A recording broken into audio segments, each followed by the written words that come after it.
கர்த்தருடைய பரிசுத்த நாமத்திற்கு ஸ்தோத்திரம். ஜெபத்தோட ஆரம்பிக்கலாம். நேற்றும் இன்றும் என்றும் மாறாதவராய் இருக்கிற நல்ல தகப்பனே, இந்த அருமையான வேலைக்காக கொடி ஸ்தோத்திரம்.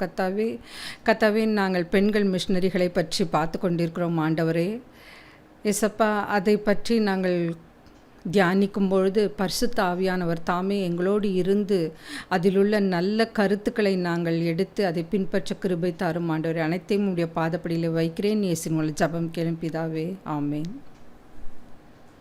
நம்ம இன்றைக்கி பார்க்க போகிறது ஃப்ளாரன்ஸ் யங். அதற்கு முன்னாடி பார்த்திங்கன்னா, நம்ம தமிழ்நாட்டோட எலெக்ஷன் எல்லாருக்குமே தெரிஞ்சிருக்கோம். அதனுடைய முடிவுகள் இன்னும் ஒரு இழுபறியில் இருந்து கொண்டிருக்கிறது. எப்படியும் ஒரு முடிவுக்கு வந்துடும். நம்ம ஒரு காரியத்தையும் கர்த்தருடைய சித்தம் என்று ஏற்றுக்கொள்ள கற்றுக்கணும். ஏன்னா மிஷினரிகள் அப்படி தான் வாழ்ந்தாங்க. அவங்க வாழ்க்கையில் என்ன நடந்தாலும் முதலாவதாக அவங்க கர்த்தருக்கு தன்னை அர்ப்பணித்தார்கள். கர்த்தருடைய சித்தம் எதுவோ அது நம்மளுடைய வாழ்க்கையில் நடக்கட்டும் அப்படின்னு இருந்தாங்க. ஆனால் நம்மளால் அப்படி இருக்க முடியலல்ல. ஏன்னா சில நேரங்களில் நம்ம விரும்பின காரியங்களோ இல்லை நாம் நினைத்த மாதிரி எந்த காரியங்களோ அமையலைன்னா உடனே என்ன பண்ணுறோம்? கோவப்படுறோம், எரிச்சல் அடைகிறோம், வார்த்தைகளை விட்டுடுறோம், மற்றவர்களை புண்படுத்துகிறோம். அதெல்லாம் பேசி முடிச்சுட்டு அதுக்கப்புறம் கொஞ்சம் நேரம் பொறுத்து யோசிக்கிறப்ப தான், ஐயோ நம்ம இப்படி பேசியிருக்கூடாதோ, நம்ம இப்படி செஞ்சிருக்கூடாதோ அப்படின்னு நினைக்கிறோம். ஆனால் வாழ்க்கையில் இந்த மிஷினரிகளை பார்த்து நம்ம நிறைய கற்றுக்கொள்ள வேண்டி இருக்கிறது. சில நேரங்களில் நம்மளுடைய எதிர்பார்ப்புகள் ஒன்றா இருக்கும், ஆனால் நடப்பது வேறாக இருக்கும். அந்த நேரத்தில் நம்ம கர்த்தரை சார்ந்து வாழும் பொழுது, அது ஒரு பாசிட்டிவாக இருந்தாலும் சரி, நெகட்டிவாக இருந்தாலும் சரி, கர்த்தர் அதற்கேற்ற மாதிரி நம்மளுடைய மனநிலைமை மாற்ற வல்லவராக இருக்கிறார். அதற்கு நம்ம என்ன செய்யணும்னா, நம்மை நாமே ஒப்பு கொடுக்க வேண்டும். அதுதான் நம்மக்கிட்ட கிடையாது. இந்த மிஷினரிகள் என்ன பண்ணாங்கன்னா, நம்ம இன்றைக்கி பார்க்க போது ஃப்ளாரன்ஸ் யங். அவர் 1856ஆம் ஆண்டு பிறந்தவர். இவர் ஆஸ்திரேலியாவை சேர்ந்தவர். அவர் ஒரு கிறிஸ்துவ மிஷினரி. இவர் எங்கே இவரோட தரிசன பூமின்னா, தெற்கு பசிபிக் கடல் பகுதிகளில் உள்ள தீவுகள் மற்றும் குயின்ஸ்லாந்து, ஆஸ்திரேலியாவில் உள்ள குயின்ஸ்லாந்து பகுதிகளில் வாழ்ந்த மக்களிடம் இவர் தன்னுடைய மத பணிகளை செய்தார். தெற்கு பசிபிக் கடல் உள்ள தீவுகள், அப்புறமா ஆஸ்திரேலியாவில் உள்ள குயின்ஸ்லாந்து பகுதியில் தான் இவருடைய சேவையை செய்தார். இவருடைய எங்கே பிறந்தாருன்னு பார்த்தாக்கா, ஆஸ்திரேலியாவில் டாஸ்மேனியாவில் பிறந்தார். அதுக்கப்புறம் பார்த்திங்கன்னா 1800களில் இறுதி காலகட்டத்தில் பார்த்திங்கனாக்கா, குயின்ஸ்லாண்டில் வேலைக்காக கொண்டு வரப்பட்ட தெற்கு கடல் தீவு குடியிருப்பாளர்களிடம் இவர் முக்கியமாக போதனை செய்தார். ஒரு ஐலண்டில், தெற்கு பசிபிக் கடல், அங்கே இருக்கிற ஒரு ஐலண்டில் தான் இவர் அந்த கடல் தீவில் யாரெல்லாம் குடியிருக்கிறார்களோ அவர்களிடத்தில் அந்த போதனையை அவர் செய்தார். நான் ஒரு இடத்துல ஒரு ரிட்டையர்மெண்ட் ஃபங்க்ஷனுக்கு போயிருந்தேன். அப்போ அந்த ஃபங்க்ஷனில் பார்த்திங்கன்னா, எனக்கு ஒன்று ஆச்சரியமாக இருந்தது. அந்த ரிட்டையர் ஆக போகிறவங்கள எனக்கு நல்லா தெரியும். ஆனால் அங்கே ஒருத்தரும் பேசும்பொழுது அவங்கள பற்றி ஒரு நல்ல கருத்துக்களை தான் எடுத்து சொல்கிறாங்க. நெகட்டிவை யாருமே சொல்லலை. 2 பேர் அந்த ஃபங்க்ஷனில் இருந்தாங்க. அந்த 2 பேரை குறித்தும் பேசும்பொழுது அவங்கள பற்றி ஒரு பாசிட்டிவான ஒரு கருத்துக்களை தான் பதிவிட்டார்கள். எந்த விதமான அவங்கக்கிட்ட நிறையா இருக்கலாம், ஆனால் அந்த தவறான கருத்துக்களையோ இல்லை நெகட்டிவான கருத்துக்களையோ அவங்க பதிவிடவே இல்லை. அப்போ நான் யோசித்தேன், நம்ம ஒரு புரட்சி செய்கிறோம் அப்படின்னு என்ன பண்ணுவோன்னா, சில இடங்களில் நம்மளுக்கு என்ன தோணுதோ அதை அப்படியே பேசுவோம். ஆனால் இந்த மிஷினரிகள் பாருங்களேன், பிரயோஜனம் இல்லாத, அந்த இடத்துல உதவாத, ஒரு நெகட்டிவான எந்த வார்த்தைகளையோ இல்லை செய்கைகளையோ அவங்க செஞ்சதே கிடையாது. உபயோகமாக இருக்கணும், மற்றவர்களுக்கு சேவை செய்வதில் தான் அவங்க வந்து ரொம்ப முனைப்பாக இருந்தார்கள். அதுக்கப்புறம் நான் ஒரு குரூப்பில், வாட்ஸ்அப் குரூப்பில் நான் படிச்சுட்டு வந்தப்போ பார்த்தேன், ஒருத்தர் வந்து ஒரு மீட்டிங் நடக்க போகுது, அதில் வந்து யாரெல்லாம் கலந்துக்கிறீங்க அப்படின்னு வந்து அவங்கவுங்க விருப்பத்தை கேட்குறாங்க. அதில் ஒரு சிலர் தான் சரின்றாங்க, ஒரு சிலர் பதிலே சொல்லலை. அப்போது அவன் அந்த ஏசாயா 6 தான் எனக்கு ஞாபகத்துக்கு வந்தது. யாரை நான் அனுப்புவேன், யார் என் பக்கமாய் போவார்கள் அப்படின்னு கர்த்தராகிய இயேசு கிறிஸ்து கேட்குறாரு. அப்போ ஏசாயா சொல்கிறாரு, நான் இருக்கிறேன் ஆண்டவரேன். அந்த மாதிரி ஊழியம் செய்வதற்கு விளைச்சல் அதிகமாக இருக்கிறது, அறுப்பு மிகுதியாக இருக்கிறது, ஆனால் ஆட்களோ குறைவாக இருக்கிறார்கள். சத்தியத்தை அறியாமல் நிறைய பேர் வாழ்ந்து கொண்டிருக்கிறாங்க. அந்த இடத்துல யார் போய் சத்தியத்தை சொல்வார்கள்? நிறைய பார்த்திங்கன்னா பதவிக்காக, அதுக்கப்புறமா வந்து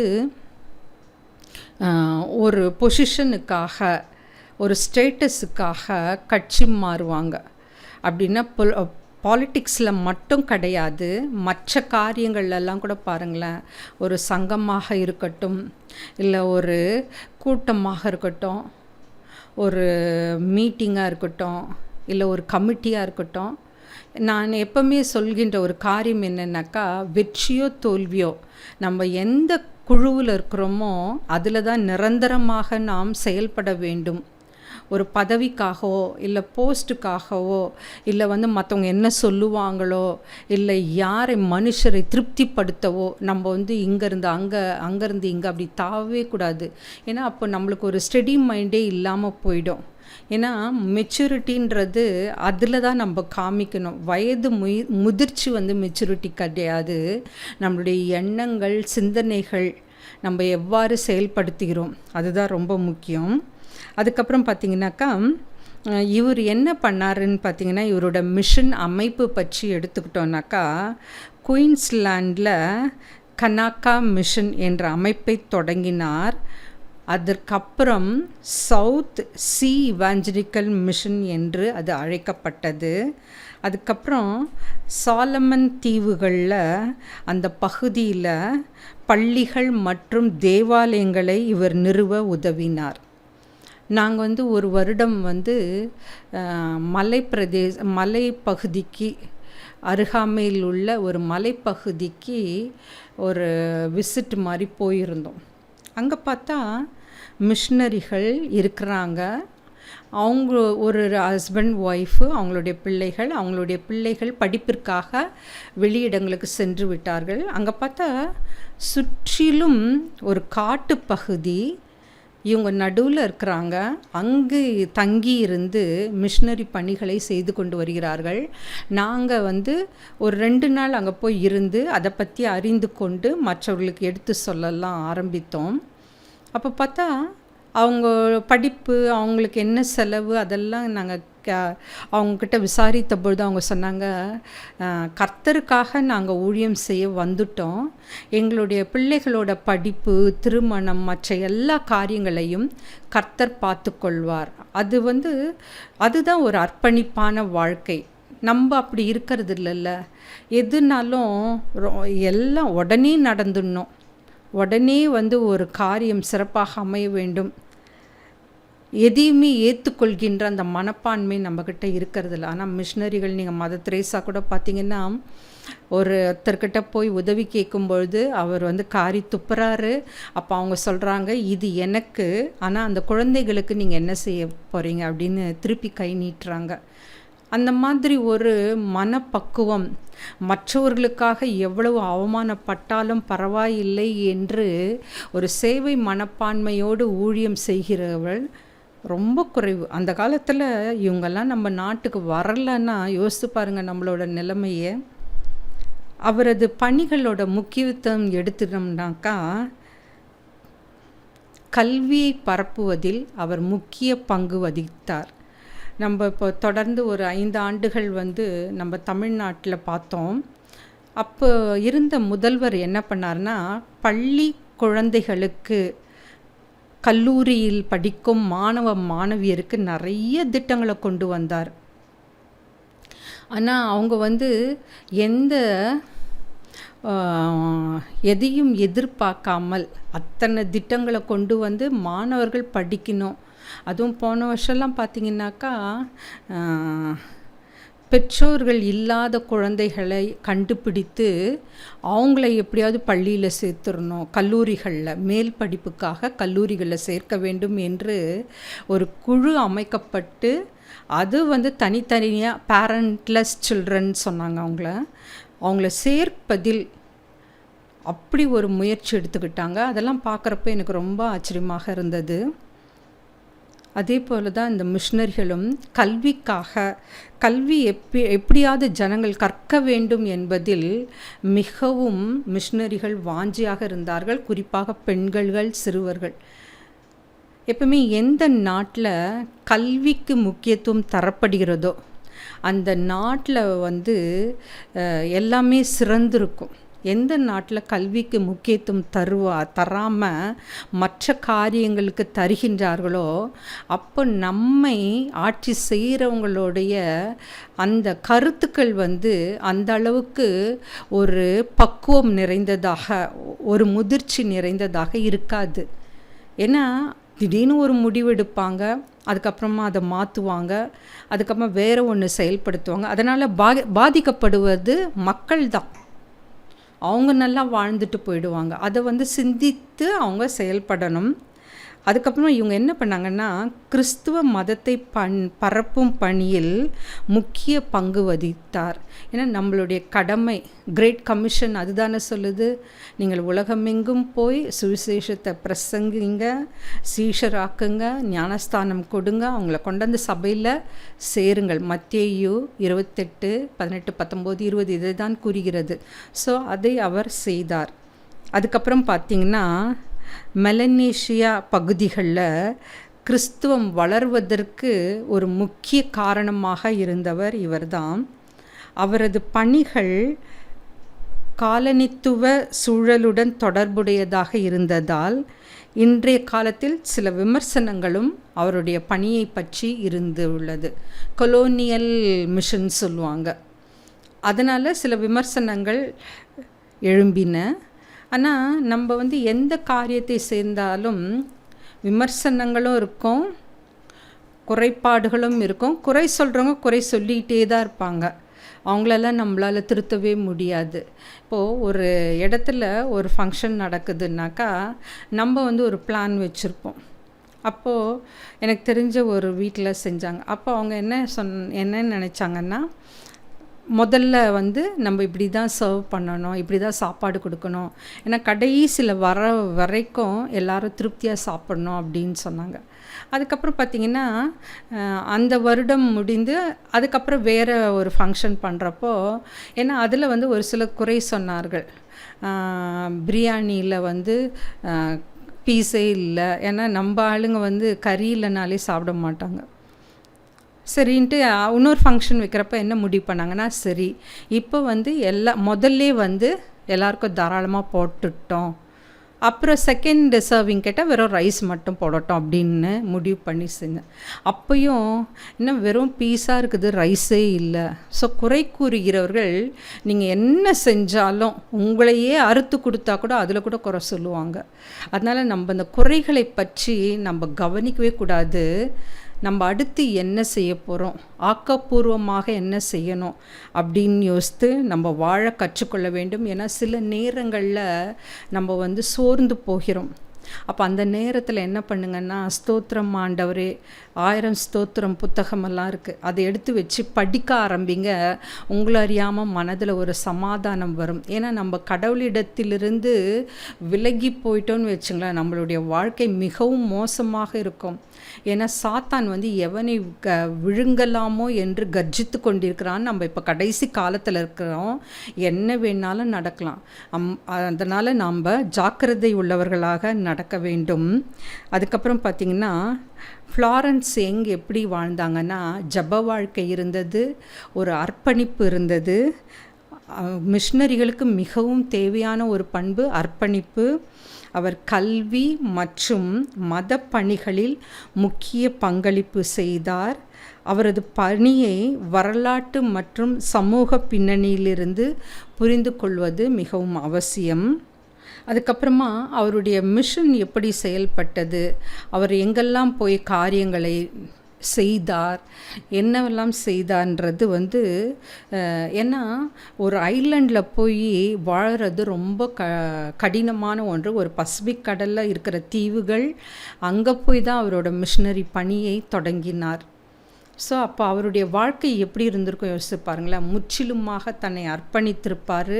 ஒரு டெடிக்கேட்டட் லைஃப் இருந்திருக்கும், ப்ரேயர் இருந்திருக்கும், வேத வாசிப்பு இருந்திருக்கும், சேவை செய்ய வேண்டும் என்ற மனப்பான்மை இருக்கும்.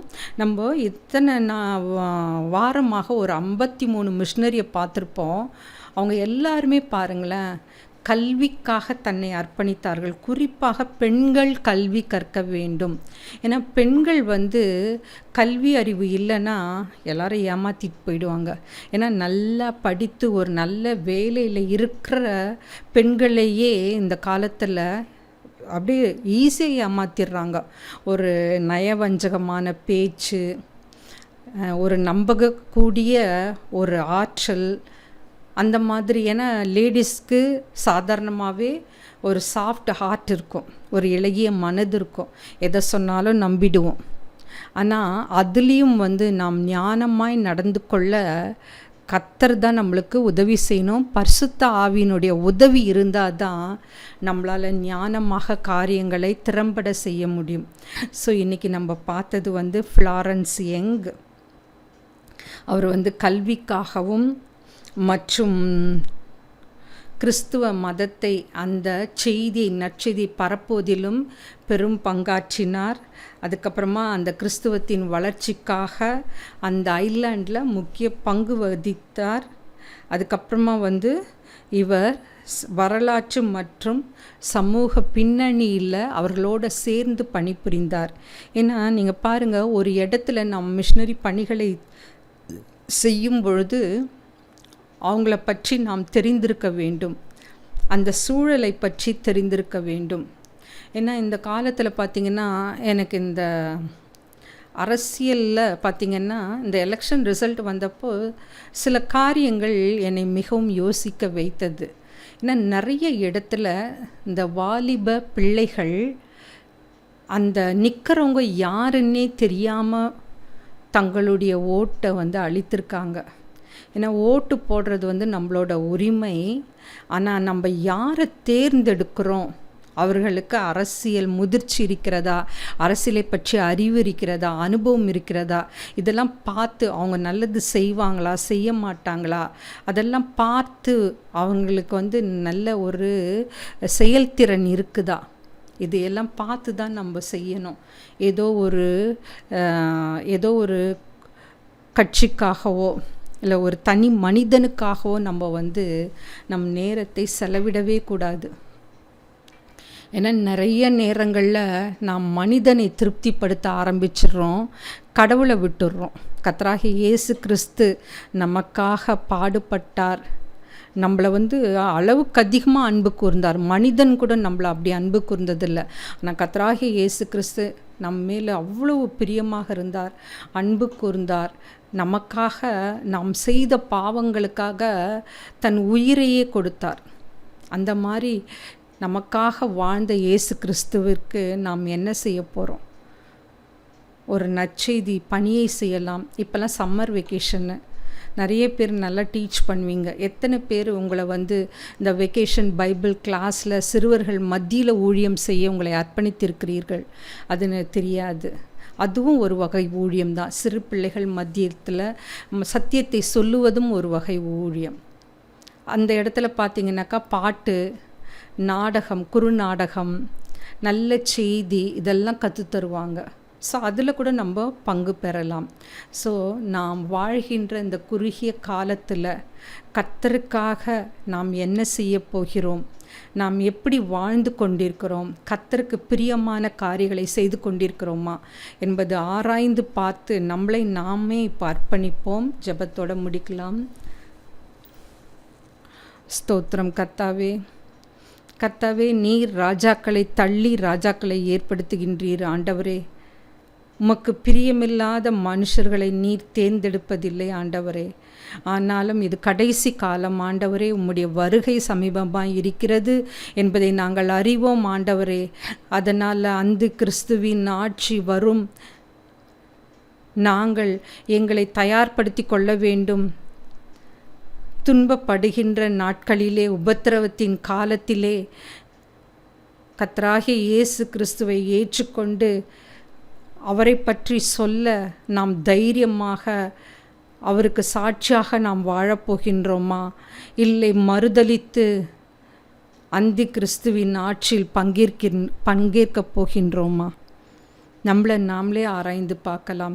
ஏன்னா உலகத்தில் இப்பொழுது நடைபெற்று கொண்டிருக்கின்ற அனைத்து காரியங்களையும் பார்த்தாக்கா, ஒரு இடத்துல பூமி அதிர்ச்சி, ஒரு இடத்துல எரிமலை குழம்புகள், ஒரு இடத்துல வெள்ளம், ஒரு இடத்துல இயற்கை மரணங்கள், ஒரு இடத்துல அரசியல் தலைவர்களுடைய அந்த வெற்றி முற்றிலுமாக மாற்றப்பட்டு காணப்படுகிறது.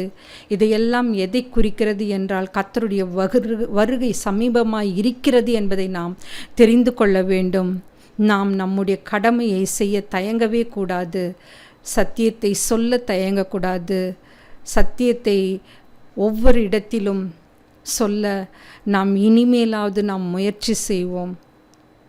ஒருவருக்கொருவர் அன்பாய் இருந்து நாம் செய்கின்ற காரியங்களிலே உண்மையுடனும் நேர்மையுடனும் நாம் செய்ய முற்படுவோம். யாரையும் வஞ்சிக்காத வண்ணம், யாரையும் ஏமாற்றாத வண்ணம் நாம் உண்மையாக வாழ கற்றுக்கொள்ள வேண்டும். மற்றவர்கள் முன்னிலையில் நாம் இயேசு கிறிஸ்துவின் ஒரு மகனாக காண கர்த்தர் நம்மை அழைக்கும் பொழுது நாம் அவரோடு செல்ல தயாராக இருக்க வேண்டும். ஏசப்பா, இந்த செய்தி கேட்டுக்கொண்டிருக்கிற ஒவ்வொருவரையும் நீர் ஆசீர்வதித்தருளும். அவர்களுக்கு நல்ல சுகத்தையும் பலத்தையும் கட்டளையிடும் கர்த்தாவே. அவர்களுடைய தேவைகளை சந்தித்தருளும். ஏசப்பா, என்ன நோய்கள் இருந்தாலும், அது பிபியாக இருக்கட்டும், டயபெட்டிஸாக இருக்கட்டும், கேன்சராக இருக்கட்டும், கிட்னி ஃபெயிலியராக இருக்கட்டும், வேறு எந்த உறுப்புகள், லங்காக இருக்கட்டும், எந்த உறுப்புகள் பாதிக்கப்பட்டிருந்தாலும் ஏசப்பா, நீர் அவர்களோடு இருந்து நீர் செய்ய போகின்ற மகா பெரிய அற்புதத்திற்காக கொடான கொடி ஸ்தோத்திரம் கர்த்தாவே. கர்த்தாவே, நீர் எங்களோடு இருந்தருளும் ஆண்டவரே. மனிதர் எங்களை கைவிட்டாலும் பரமபிதா நீர் எங்களோடு இருக்கிறீர் என்பதை நாங்கள் விசுவாசிக்கிறோம் ஆண்டவரே. ஏசப்பா, மனம் மாற நீ மனிதன் அல்ல ஆண்டவரே. நீர் வாக்கு மாறாதவர் ஆண்டவரே. நீர் சொல்லி செய்யாதிருப்பீரோ. நீர் அதிசயமானவர் ஆண்டவரே. நீ வாக்குதத்தத்தின் தேவன் ஆண்டவரே. நாங்கள் அதை விசுவாசிக்கிறோம் ஆண்டவரே. ஏசப்பா, எங்கள் அனைத்து காரியத்தையும் எங்களுடைய வாழ்க்கையையும் உம்முடைய பாதப்படியிலே அர்ப்பணிக்கிறோம் ஆண்டவரே. நாங்கள் எங்கள் வாழ்க்கையில் செய்த அனைத்து காரியங்களையும் உம்முடைய பொறுப்பில் அரவணைப்பில் வைக்கிறோம் ஆண்டவரே. நீர் எங்களை கையாண்டருளும் ஏசப்பா. குயவன் எப்படி அந்த மண்பாண்டத்தை வணைந்து செய்கின்றானோ அதே போல நீர் எங்களை கையாளும் ஆண்டவரே. உபத்திரவத்தின் மத்தியிலே, போராட்டத்தின் மத்தியிலே எங்களோடு இருந்து எங்களை வழிநடத்தி வந்ததற்காக கொடான கொடி ஸ்தோத்திரம் ஆண்டவரே. இனிமேலும் எங்களை வழிநடத்த போவதற்காக கொடான கொடி ஸ்தோத்திரம் ஆண்டவரே. எங்கள் தேவைகளை அறிந்து எங்களுக்கு செய்த மகா பெரிய கிருபைக்காக, இரக்கத்திற்காக கொடான கொடி ஸ்தோத்திரம் ஆண்டவரே. ஏசப்பா, நாங்கள் எல்லா காரியத்தையும் உம்முடைய பாதப்படியிலே வைக்கிறோம் ஏசப்பா. எங்களை நீர் ஆசீர்வதித்தருளும். போக்கிலும் வரத்திலும் எங்களோடு இருந்து எந்தவித பிரச்சனையிலோ இல்லை போராட்டத்திலோ நாங்கள் ஈடுபடாத வண்ணம் நீர் எங்களை ஆட்கொள்ள வேண்டும் ஏசப்பா. எங்கள் நாவினை கட்டுப்படுத்தியருளும் கர்த்தாவே.